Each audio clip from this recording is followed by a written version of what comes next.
Hello students, एक बार स्वागत है आपका फिर से अनुराग त्रिपाठी केमिस्ट्री की पाठशाला में। जैसा मैंने आपसे वादा किया था, मुझे वादा करता हूँ वो निभाता हूँ। ठीक है, कहीं कॉपी करके लेके नहीं आता हूँ, अपने खुद का एक्सपीरियंस यहाँ पर शेयर करता हूँ आप लोगों से। ठीक, मैंने आपसे कहा था मैं प्रैक्टिस सेट कुछ कराऊंगा 1 मार्क्स के लिए, ऑब्जेक्टिव टाइप क्वेश्चंस के लिए आपको बहुत ज़्यादा हेल्पफुल होंगे। तो आज मैं लेके आया हूँ चैप्टर 14 यूनिट 14 बायोमोलिक्यूल्स। ठीक, जिसमें से छोटे क्वेश्चंस आने के बहुत चांसेस रहते हैं, छोटे क्वेश्चन आते ही बहुत हैं। तो शुरू करते हैं। बड़ा मैंने 3 तरह क्वेश्चन बनाए हैं, एक तो 1 वर्ड 1 लाइन क्वेश्चंस, इससे आपको बेस मिल जाएगा, पढ़ने का बेस मिल जाएगा।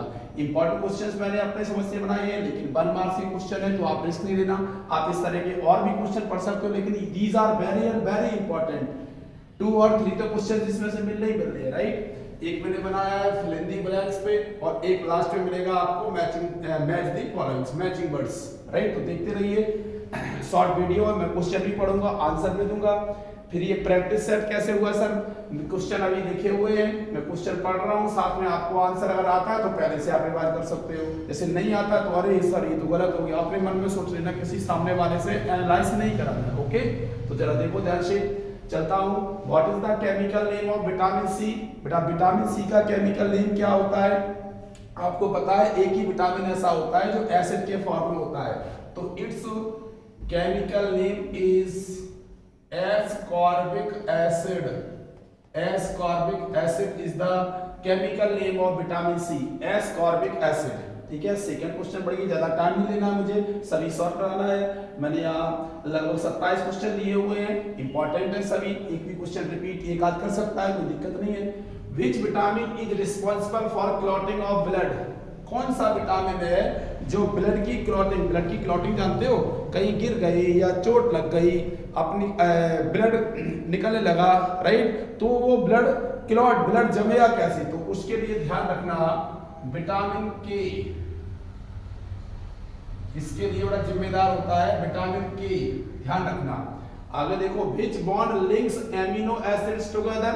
बड़ा आपको पता है प्रोटीन जो होती है, प्रोटीन पॉलीमर होती है किसकी, एमिनो एसिड्स की, तो उसमें एमिनो एसिड किस बॉन्ड से बाइंड अप होते हैं, तो भैया बहुत अच्छी तरह पता होगा, पेप्टाइड बॉन्ड।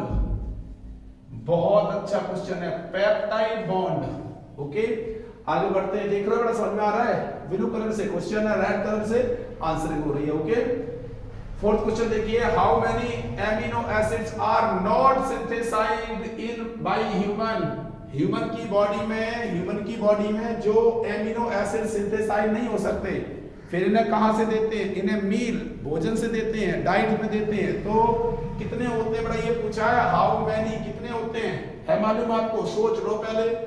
यस, 10 होते हैं, 10, और इन्हें बोलते हैं इसेंशियल एमिनो एसिड्स। बड़ा इन्हें क्या बोलते हैं, इन्हें बोलते हैं इसेंशियल एमिनो एसिड्स। ओके, आता है समझ में, आगे चलते हैं। सेलुलोज, बड़ा पता है सेलुलोज किसका एग्जांपल है, पॉलीसैकेराइड का। आप पूरा वीडियो देखिए, कई क्वेश्चन वैसे ही तैयार हो जाएंगे। सेलुलोज, स्टार्च और ग्लाइकोजन, ये तीनों बहुत अच्छे एग्जांपल है पॉलीसैकेराइड की। तो cellulose is a linear polymer, ये लिखा है linear polymer of which glucose, कौन से ग्लूकोज का, तो याद रखना सेलुलोज में बीटा ग्लूकोज, बड़ा सेलुलोज में बीटा ग्लूकोज की यूनिट जुड़ी रहती है, इसका आंसर है beta glucose.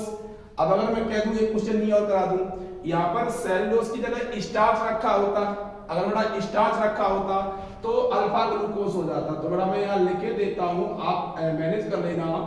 Starch alpha glucose से मिलके बनता है, स्टार्च अल्फा, ये एक्स्ट्रा दे दिया मैंने क्वेश्चन में, क्वेश्चन दे दिया सेलुलोज बीटा ग्लूकोज, इस क्वेश्चन का आंसर बीटा ग्लूकोज है, ये लिखना नहीं है आपको, रट के मत जाना, मैं सिखा रहा हूं आपको। स्टार्च होता है अल्फा ग्लूकोज का पॉलीमर होता है, और सेलुलोज बीटा ग्लूकोज का पॉलीमर होता है, राइट, इसीलिए तो इसे पॉलीसैकेराइड बोलते हैं। 2 एग्जांपल हो गए पॉलीसैकेराइड के, एक सेलुलोज और दूसरा स्टार्च।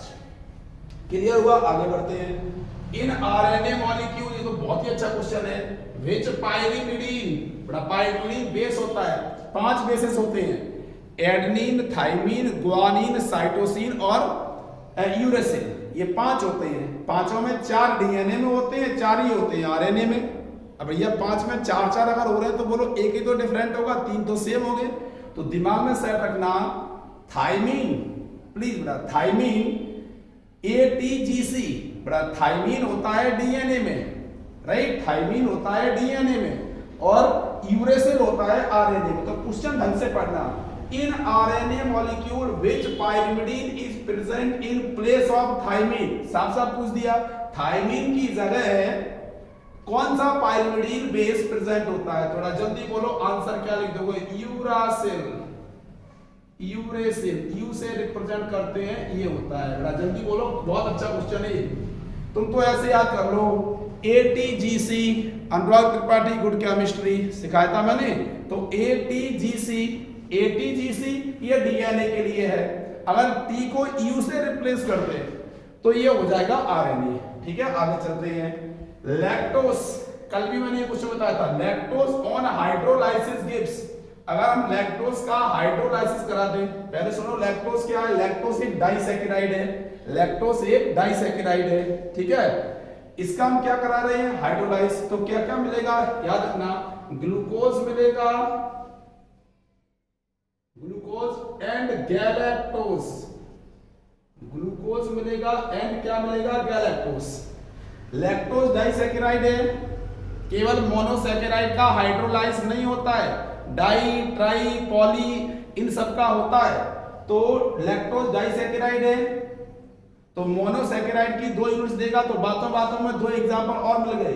ग्लूकोज भी मोनोसैकेराइड का एग्जांपल है और गैलेक्टोज भी मोनोसैकेराइड का एग्जांपल है। यहां पर मोनोसैकेराइड के 2 एग्जांपल आपको मिल गए। तैयारी करना तो आपको ढंग से सुनना पड़ेगा, पढ़ना पड़ेगा। आगे चलते हैं। ग्लूकोज कंटेन पायरेनोस, ग्लूकोज में पायरेनोस होती है, पायरेनोस रिंग होती है। मैंने इसकी स्ट्रक्चर बनवाई थी, आपको पता हो ग्लूकोज की साइक्लिक स्ट्रक्चर बनवाई थी, तो उसमें सबसे पहले क्या बताया था मैंने? फिशर की स्ट्रक्चर, फिर किसकी बताई थी? हैवर्थ की स्ट्रक्चर। याद आ रहा है कि नहीं? जब हैवर्थ की स्ट्रक्चर बताई थी तो आपको मैंने बताया था कि glucose similarity, glucose analogy with pyran, pyran से नाम क्या पड़ा? पायरेनोस। ऐसे ही बड़ा यहाँ पर फ्रक्टोज, याद है किसी को? फ्रक्टोज, तो फ्रक्टोज में फ्यूरेनोस, FURANOSE, याद रखना। इसीलिए ग्लूकोज का एक नाम और होता है ग्लूकोपाइरेनोस, फ्रक्टोज का एक नाम और होता है फ्रक्टोफ्यूरेनोस। ग्लूकोपाइरेनोस, तो पाइरेनोस इन्हें दिया था, पूछ रहे थे फ्रक्टोज कैसा होता है। यस, क्वेश्चन नंबर 9 पे चलिए, 9 पे, विच protein is helpful for clotting of blood. अब यहाँ कंफ्यूज होता है बच्चा।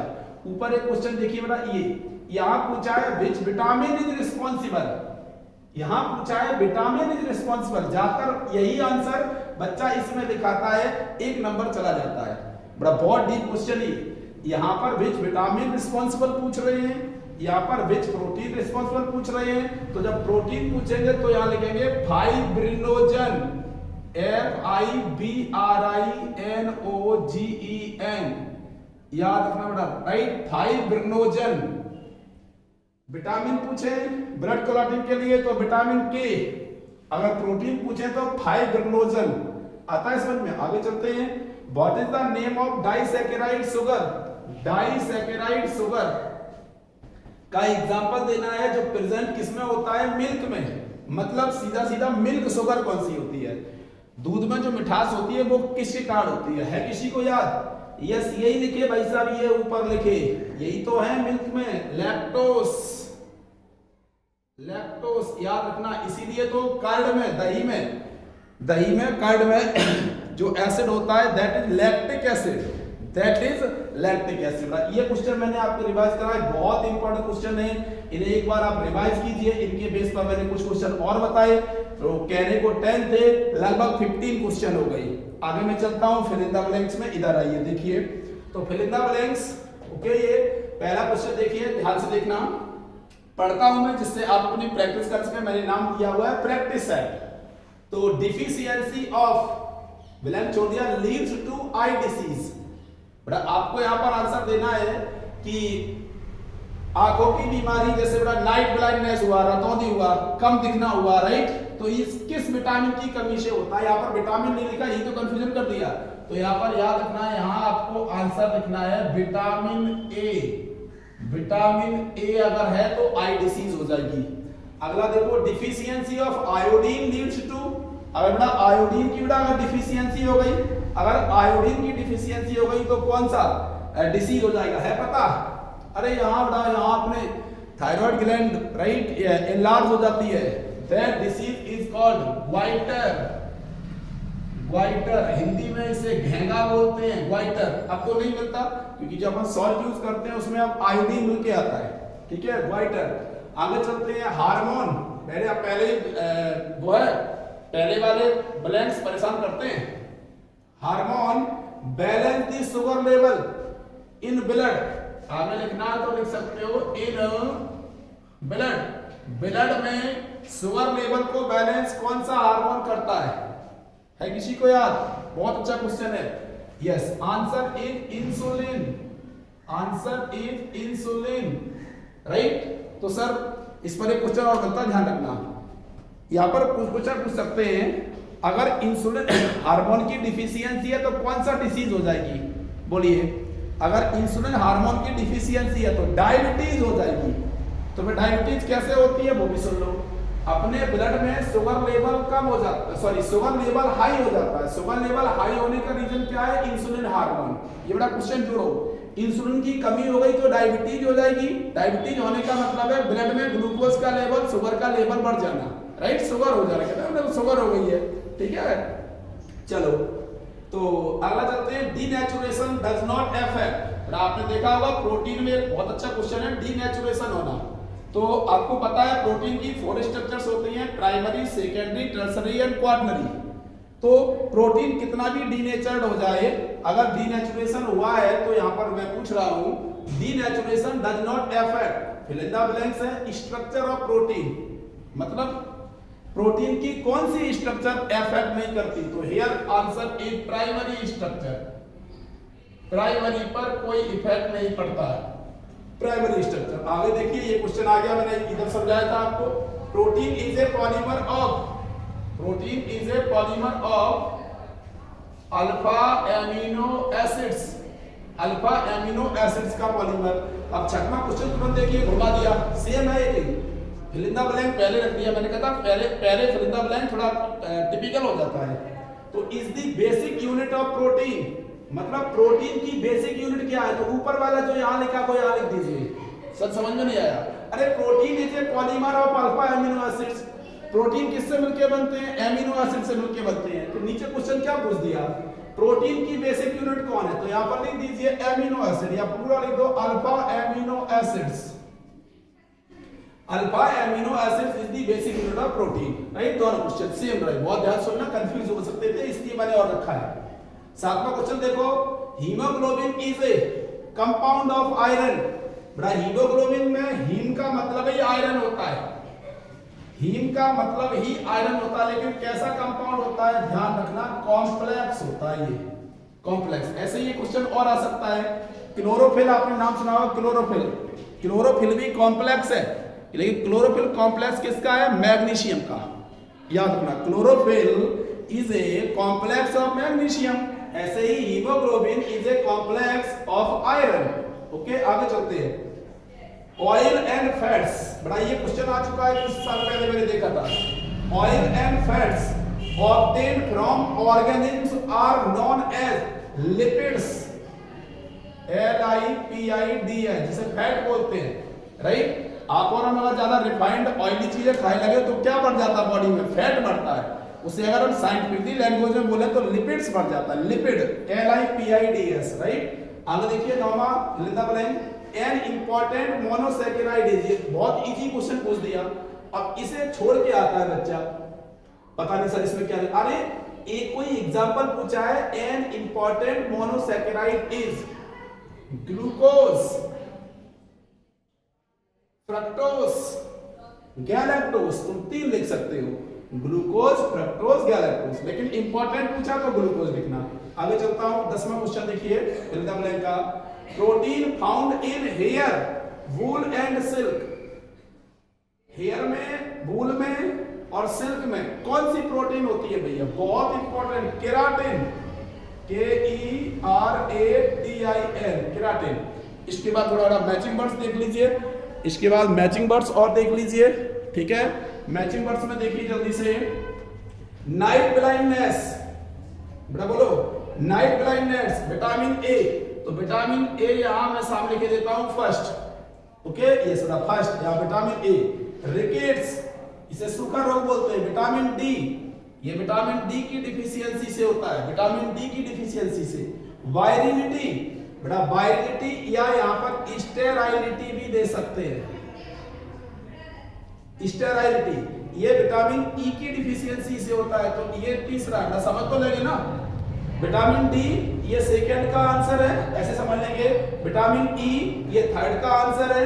वेरी वेरी याद है, ये very very vitamin B12, okay sorry very very vitamin B1 होगा, B1 होगा, तो मतलब यहां पर 4, ओके। और एनीमिया, राइट, खून की कमी हो जाना, विटामिन B12, विटामिन B12 यहां पर ये। अब दो बचे, दो तो आप पढ़े लोगे, मिल्क बचा, ग्लूकोज बचा, जल्दी बोलो यस या नो। मिल्क बचा और ग्लूकोज बचा, तो ये C6H12O6 ग्लूकोज का फॉर्मूला लिखा है, ग्लूकोज का फॉर्मूला, तो ये 7th वाला मैचिंग वर्ड्स है, इजीली आ जाते हैं। और मिल्क, आइए देखो लिखा था बेटा, मिल्क, ये देखो मिल्क और लैक्टोज, यहां से मैच करो, ठीक है, मिल्क और लैक्टोज, तो लास्ट बचा हुआ पांचवा हो जाएगा ये, राइट।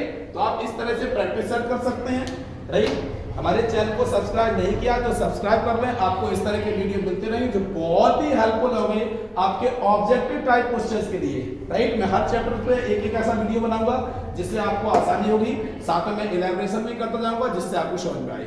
थैंक्स।